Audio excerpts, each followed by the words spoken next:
再来看今仔透早3点，新北市新店的行政街有一台汽车着火，火是炭到边仔厝，有8人被送去病院，加在拢无性命的危险哦。警方嘛已经抓到63岁姓陈的车主，伊讲伊是心情无介好，所以才会放火。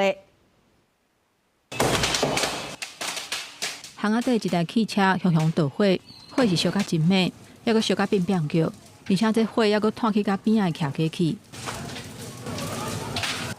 消防接到报案，赶紧布水线拍火，大火一路传去甲5间人家厝。搜救人员赶紧甲8个受伤的人送病院，其中有1个人甚至全唔知影人。家在急救了后，有恢复稳定，暂时无生命危险。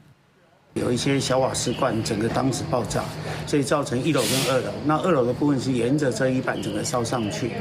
事故现场伫新北市新店街的行政街迄块地啊，车烧甲干那剩骨架，几啊间徛架的门甲壁，规个拢熏甲乌乌。 现场阁看到几啊罐加速罐，警方初步调查，有一个63岁姓陈的查甫人，哪像放火烧车，一直爆炸，一直爆炸，这样不知道该怎么办，就一直祈求他不要延烧到后面这样。因为这一条是死巷，它直接停挡在中间，就是只要整个串起来的话，根本没有人可以从串出来。因为事故现场是无尾巷，车主阁甲汽车停伫路中央，有住户讲到代志发生的过程，要是感觉真惊吓，就惊火继续传开，因怎走袂离。 今嘛火灾调查人员已经登去现场勘查采证，要理清导火原因。记者综合报道。